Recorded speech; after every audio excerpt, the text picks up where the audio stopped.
Hablaba, doctor Cárdenas, hace un momento en su intervención anterior, el diputado Camacho, de que este tema de la plusvalía viene escondido en otro artículo. ¿Usted sabe algo de eso? Estaba en el artículo 26, pero ya se modificó también la redacción del artículo 26 y tal como dice el artículo 122, se utiliza la redacción del artículo 122 indicando que las autoridades de la ciudad tienen facultad para establecer contribuciones en materia inmobiliaria, en fin, que es el impuesto predial, de la licencia de construcción, las contribuciones de mejoras, en fin, se refiere a eso, a la división, al fraccionamiento de las propiedades, contribuciones que se cobran en el resto de la República. Yo creo que por lo que ve a la parte de la propuesta de constitución que hizo el jefe de gobierno, eso efectivamente ya quedó eliminado, por lo menos en comisiones.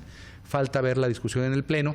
Lo que sí no está claro es en la Asamblea Legislativa y el poder de veto que puede ejercer el jefe de gobierno para observar el artículo 94 de la Ley de Vivienda.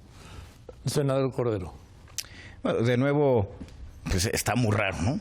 El tema de la plusvalía lo envía, repito, el jefe de gobierno, es su propuesta, él debe asumir la responsabilidad y luego dice que siempre no. Igual en la Asamblea Legislativa, en el Congreso local de la Ciudad de México, bueno, pues una bancada muy amplia de legisladores, incluidos perredistas, la votaron a favor. Es increíble que no tuvieran información del gobierno de la ciudad. Entonces, a mí me parece muy raro, o se me haría increíble que no estuviera enterado el gobierno de la ciudad de lo que estaban aprobando en la Ley de Vivienda, en el artículo 94, y ahora de nuevo se echa para atrás y dice que lo va a vetar. Entonces aquí hay un doble lenguaje, hay una hipocresía, hay que asumir las consecuencias de las ideas que se mandan al Congreso.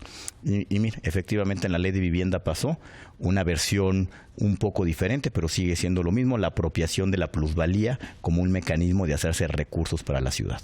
Pero nada más, voy antes de ir contigo, Mayela, para alusiones. Alusiones, ¿sí? por favor. Decir, en primer lugar, que el artículo 122 constitucional es lo que le llamamos el Estatuto de Gobierno. Mientras que el resto de las entidades se rigen por el 116 constitucional, la Ciudad de México se rige por el 122, y ahí ha estado desde hace muchísimos años. Y la última versión del 122 que da pie a esta Constitución la aprobamos en el Congreso por unanimidad, diputados y senadores, y ahí se establece las plusvalías que le han llamado así, de tal manera que ahí viene no solo eso, vienen las facultades del gobierno, lo que puede hacer, hasta dónde puede abarcar, y viene una lista grande de gravámenes, de todo. Son las facultades que se le están dando. Ahora tienen que pasar a la Constitución para que de ahí vayan a las leyes reglamentarias. Entonces no fue el jefe de gobierno, sino el Congreso de la Unión. Y ahora en la Asamblea Legislativa, en efecto se aprobó eso. Yo espero que lo corrijan o bien que se vete este asunto. Una precisión, Joaquín. El artículo 122 no hace referencia a alguna plusvalías.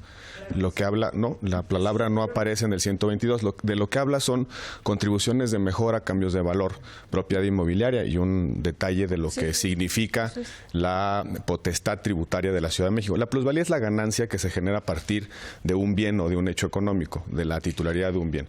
La plusvalía es toda la ganancia que genera un capital. No significa, no es lo mismo que un cambio de valor, una alteración marginal del valor de un determinado bien. Es ahí donde está la confusión. Lo que le pusieron al proyecto es el concepto de plusvalía y precisamente por eso se detonó esta discusión que se hubiese evitado si hubieran tenido claras las ideas. Gracias, la palabra plusvalía no existe en la Constitución, disculpen. El artículo 120. Eso fue una difusión que se le dio. En el texto del proyecto del jefe de gobierno dice plusvalías. El 122 no dice plusvalía. Es lo difícil, bueno, pero está facultado.